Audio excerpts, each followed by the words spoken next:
My name is Jim Maxwell, and our guest today is Zon Eastes. Zon is the chair of the Select Board in Guilford and a candidate for state representative representing Guilford and Vernon this election day. Welcome, Zon. Hi, how are you doing, Jim? I am doing fine. It's a pleasure to have you you here with us today. Great to see you. You've been in Vermont getting right to it. You've been in Vermont over 40 years, but that's not where you're from. Where were you originally from? Right. I grew up in a small town in Kansas, out in the middle of the country. A very small town, about 7,000 people in western Kansas. I was lucky enough to grow up in an old-fashioned way. My family was large, and relatives on both sides of my family mostly lived in my community or within about an hour until I went to college. I think I have about 30 cousins, all told, and lots of aunts and uncles. That's quite a Thanksgiving. Oh, my God, the Thanksgivings were amazing, and Christmases. I was really lucky that I grew up in I would call it a lower income family. My parents, my grandparents, my relatives were farmers, butchers, food service folks. My father was an insurance agent, and very few of them were teachers. A few of them were teachers too. So it was a big, complicated family. So where did you go to school? Because I was grew up in a rather poor situation, I chose to go to school my first year at a school where I got to go for practically free. I went to college at a small school, a small university in Kansas, in western Kansas, Fort Hays University. And then I left there after 1 year because I decided that I needed to be somewhere else where I could really study music. I became a musician, and I moved to Albuquerque, New Mexico, and started there at the university. I loved Albuquerque because it was, without me really knowing much about it, I really learned about diversity and how natural that can all work together. It struck me as such a wonderful blend of the indigenous Native Americans with the Latino culture. Also, at that time in the 70s, there was a lot of unrest around the country, so there was a lot of awareness about Black culture. And all of that was blended very wonderfully, for me anyway, in Albuquerque. So I loved it there. I went to school, got my degrees in cello and music history, and then I went to Stony Brook for graduate school, which is on Long Island outside of New York City. Well, that's so interesting because two of the things you've mentioned are not things that particularly came from your roots, teaching and cello. You're right. Starting with cello and music, how did you move into that? Well, yes, it is unusual. My mother and father sat me down when I was 5 years old, and they said to me, "Zon, you don't like to go out and play like the other kids. What if we got you a piano?" And I thought, at that age, I think I better say yes to this. So I did, and my first teacher was my father's sister, my Aunt Wanda, and she's a wonderful, wonderful woman. And I loved her, and she taught me to love music on the piano. And I studied piano for 5 years, and then when we were in 5th grade, I started playing the cello. That was also completely accidental. The guy that was running the orchestra program called a bunch of us together, and the day I went in, he said, "Hold up your hand." I held up my hand. He said, "You look like a cello player." And that was it. I didn't go with the idea I wanted to play the cello. I just did it. So we had to take this orchestra class for about a month. And then at the end of the month, he said, "Who wants to continue?" And my next door neighbor said, "You don't want to do this, Bobby." And I said, "Well, actually, I think I do." And I started playing the cello then, and then moved into our town, a wonderful woman who became an important mentor for me when I was in about the 7th grade. She happened to be a cellist. She had a beautiful singing voice, happened to be a cellist, and I studied cello with her. So, were there other influences? You know, Pablo Casals jumps to mind as a world-famous cellist. I would say that I didn't really, I was not aware of that very much. I just was moving along, doing my thing. I learned about those people probably more when I started going to college. I learned about the big names, Pablo Casals, Mstislav Rostropovich, Yo-Yo Ma. The big cellists out there. The big names. Yeah, the big names. The marquee cellists. Right, exactly. So with all of that wonderful milieu of education and family life, what brought you to Vermont? What's your life been like here? Yeah, well, I came to Vermont accidentally. Again, just like a lot of things that have happened in my life. I was in the graduate program I was in, allowed students to do the requisite requirements all in 1 year, the residence aspect of the degree. Then they didn't care if you went somewhere else to study, or practice or get prepared, finish the degree. So I found a small bit of work here in Vermont and thought, well, that would be great while I'm practicing. I wanted to practice for a year or two. I really thought I would live in Vermont for maybe a year or two. That's been over 40 years now. There must be something you like about it. Well, when I got here, I was teaching at the Brattleboro Music Center, and I was also teaching at the Putney School. And I also met my future wife. And that was part of the draw for me. But I got immediately engaged in the richness that is Vermont. I mean, the story that I tell is the story that many people have told, how they got here. If they didn't grow up here, many people grew up here. But if people didn't grow up here, a lot of people got here kind of accidentally. That's what I've discovered. Something about this place just brought them here for a little while, and they ended up staying.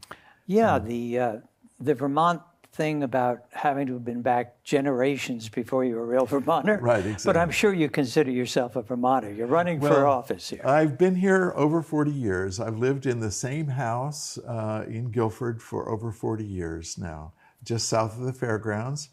And yes, I'll never consider myself a Vermonter in the real way.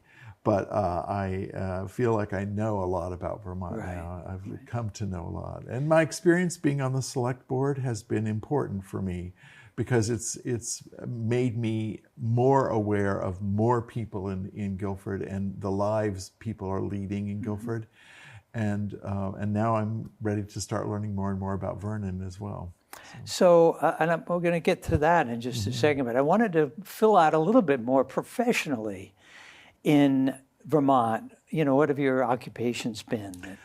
Yes, thanks. I taught at the Brattleboro Music Center, and I'm teaching there now again. I took a break there for a number of years, but my work in Vermont first was being a performing artist. So I did a lot of work not only here in Brattleboro but around the region as a cellist. I also conducted the local community orchestra, the Windham Orchestra, for over 20 years. And that was a wonderful experience for me. And I think it feeds very much into what I'm doing right now. I can talk about that here in a minute maybe, but then I also have led a number of organizations or been involved in the administration of a number of organizations. So I've led the Brattleboro Music Center. I also left this area for a short while. For 3 years, my wife and I moved out to near Seattle, and I ran an arts council on Bainbridge Island, west of Seattle, for 3 years. And then that job got rescinded in the crash of 2008. So we moved back to Vermont, and then I started working at the Vermont Arts Council up in Montpelier. So I've done a lot of administrative work. When I was at the council, I wasn't on the grant awarding side of things. That's a big part of what the council does, is hand out dollars through grant programs. But I was more on the advocacy side, the communications side of the council. And one of the biggest projects that I did while I was there was that I established the Vermont Creative Network, which is still going. It's been recognized by the legislature, and it's an organization that essentially brings together, through advocacy, networking, and research, the all aspects of the creative sector in Vermont.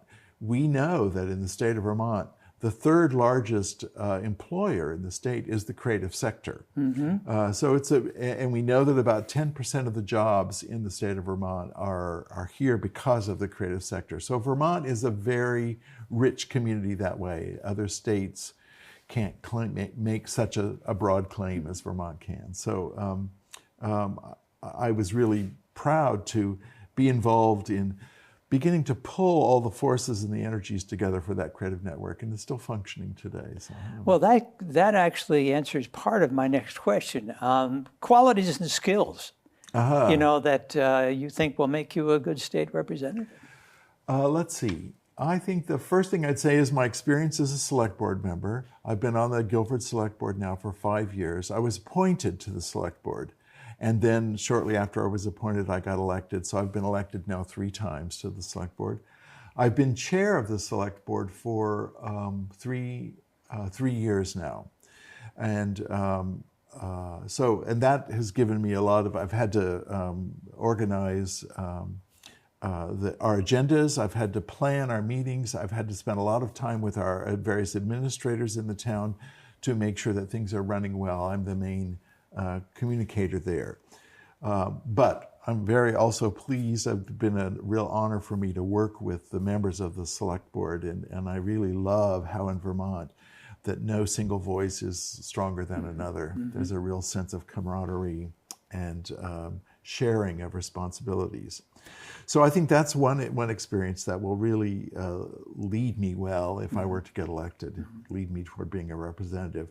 The other one that I think that I spoke about a moment ago is, and I think looking back, it's been probably the most influential experience in my life is conducting an orchestra. Again, it was a kind of accidental thing that I started conducting the Windham Orchestra, but I started doing that after, I think in my 3rd year in Vermont, I began conducting.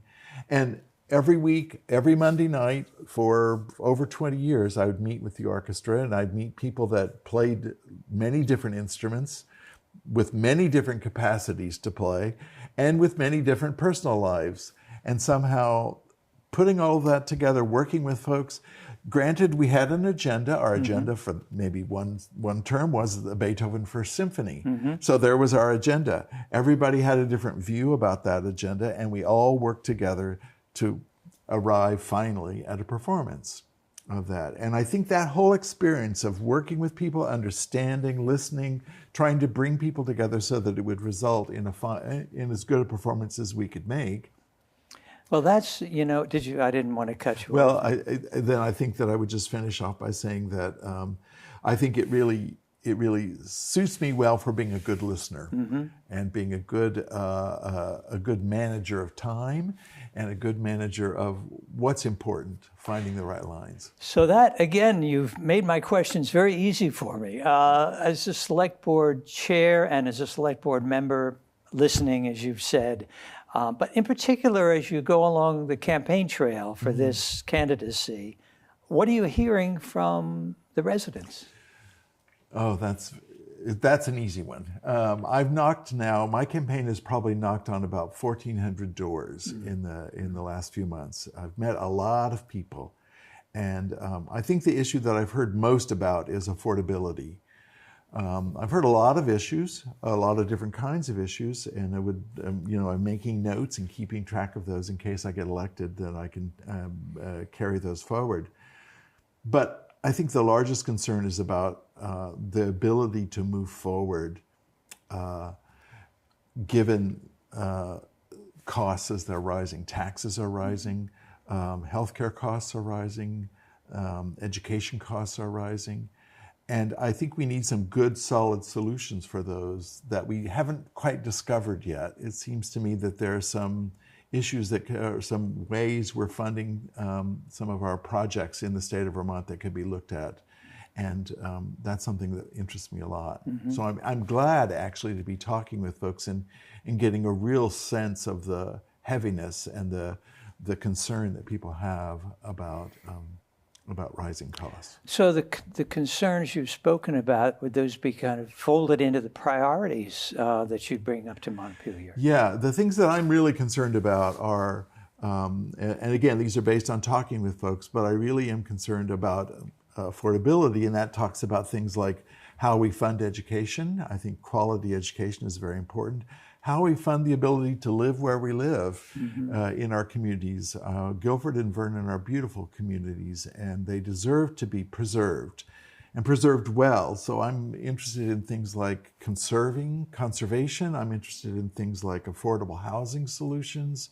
I'm interested in how we fund businesses, being able to work there and be there and employ other people in the communities. So I think it's a lot about looking toward the future. How do we hold the things that have been so dear to us for so many years and for generations for many people? How do we move into a future that's sustainable and workable? Well, we spoke earlier before the show about other things that expand the economy or the accessibility of Vermont, and fiber was one of them. And fiber has been on the docket for many years now. Yes. Vermont is doing a great project, sort of like the old days of rural electrification when Vermont first started getting electricity. It so happens that in the state of Vermont, their citizens have built up these entities called communication union districts, and there's one down here in southern Vermont, southeastern Vermont, called DV Fiber, which is Deerfield Valley Fiber. It got that name simply because the towns that first started were over in the Deerfield Valley, but now it's a 27-town district.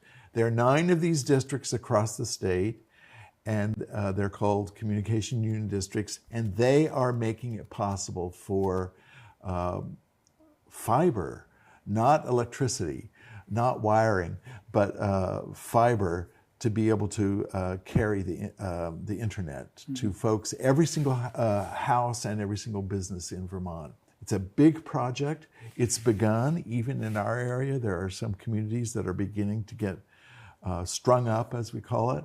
I worked on the DV Fiber project when it first started down here. I was on the board of DV Fiber as the representative from Guilford. I was elected by the select board appointed by the select board to serve in that role. I did that for a couple of years, and it's still going. And we all here will have the opportunity to get lightning fast internet.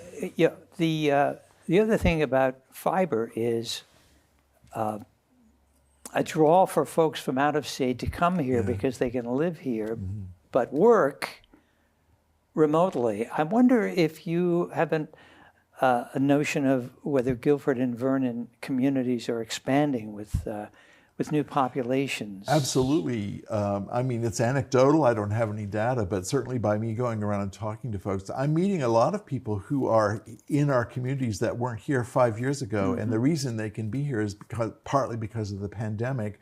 They can work offline or online, they can work off-site, online.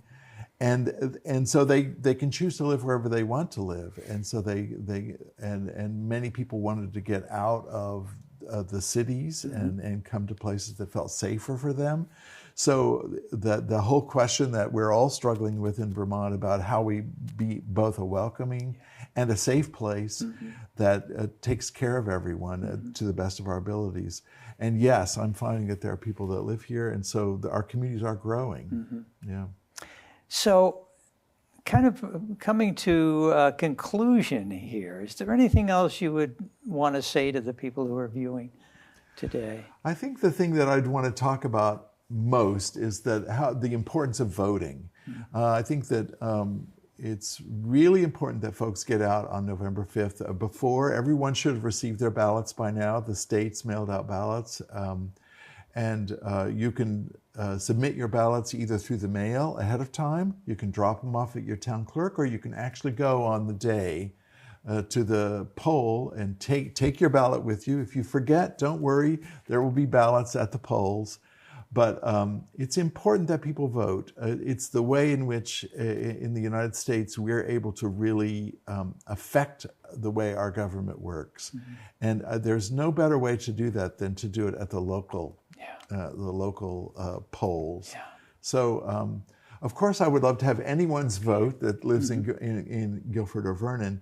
But I'm really most interested in the democratic notions that come from voting. I will say one more thing, and that's that how inspired I was when I first came here to learn about Vermont's motto, which is freedom and unity.